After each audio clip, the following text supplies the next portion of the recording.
Donc vous avez un animal de compagnie reptile. Et il n'est pas aussi docile que vous le pensiez. Mais vous voulez toujours interagir avec lui. Alors que faire maintenant, aujourd'hui? Je vais vous donner 3 façons de domestiquer n'importe quel reptile, et de le rendre aussi docile qu'un chiot. Mon nom est Adam. Voici Pikachu, vous êtes sur Weekend's Wicked Reptiles. Restez à l'écoute.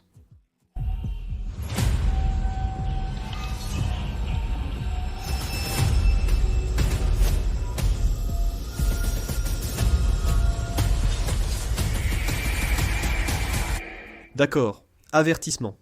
Je sais que j'ai dit chaque et n'importe quel, mais ce que je veux dire, c'est la plupart. Il ne sera pas possible d'apprivoiser tous les reptiles. Cependant, presque tous les pitons royaux, serpents des blés, dragons barbus pourront être apprivoisés.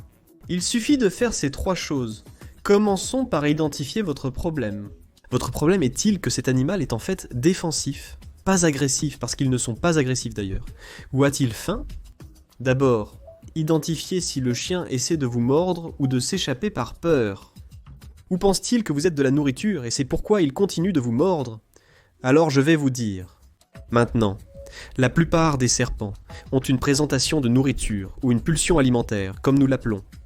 Donc en gros, certains serpents comme les pitons réticulés sont connus pour avoir des pulsions alimentaires sauvages. Chaque fois que la porte s'ouvre, bam, ils veulent manger.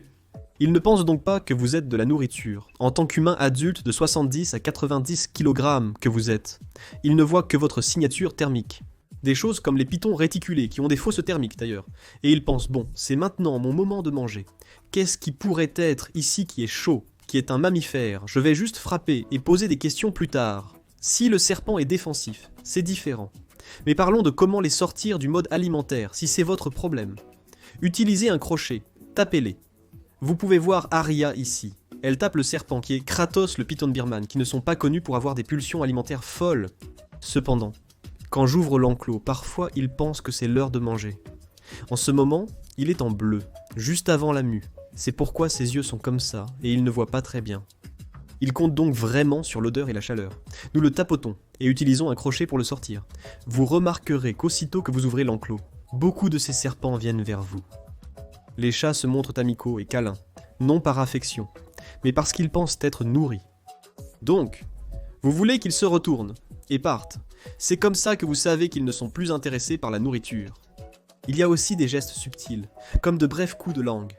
Généralement, des coups de langue courts et rapides signifient qu'ils sont soit défensifs, soit à la recherche de nourriture. Des coups de langue longs et lents signifient généralement qu'ils sont curieux et qu'ils regardent simplement autour d'eux. C'est donc ce que vous recherchez. N'oubliez pas qu'il existe de nombreuses variables différentes. Ce ne sont que des généralisations pour la plupart des serpents d'après mon expérience. Évitez aussi d'avoir de la nourriture à proximité.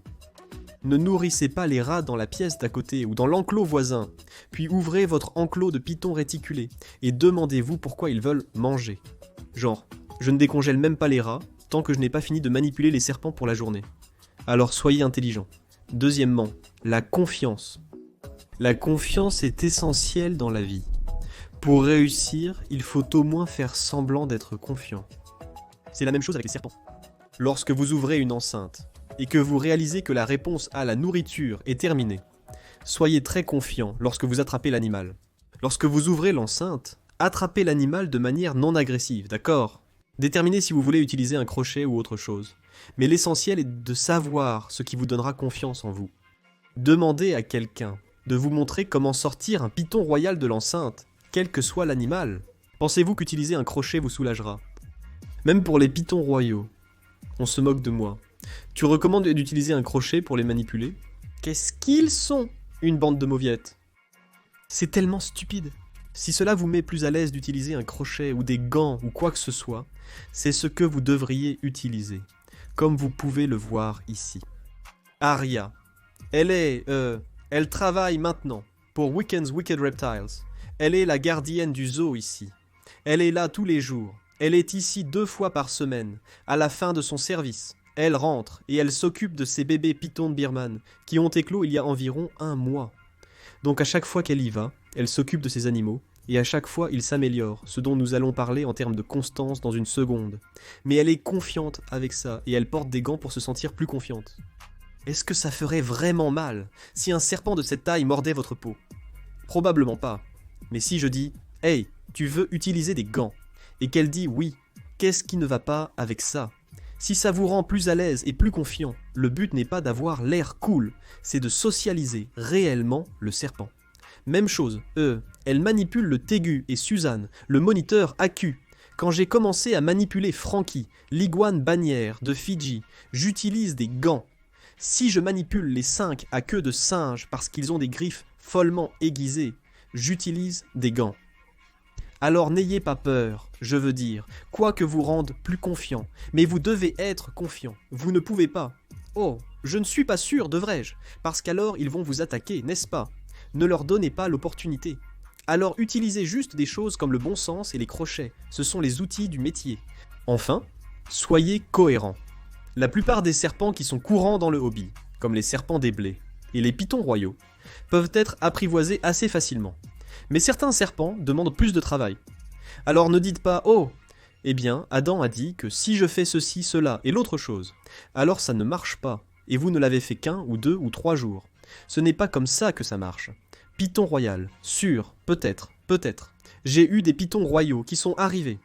Ils sont vraiment très défensifs. Ils frappent et mordent, même les boas constrictors. Et puis je les apprivoise assez simplement, et ils restent comme ça. Mais il y a des animaux qui prennent plus de temps. Les varans de savane, les pitons réticulés, c'est une question de nourriture. Avec eux, des choses comme ça demandent plus de travail et d'effort. Et plus longtemps. Donc vous devez le faire 1, 2, 3 fois par semaine. Vous savez, selon les besoins. Et vous devez le faire pendant une longue période.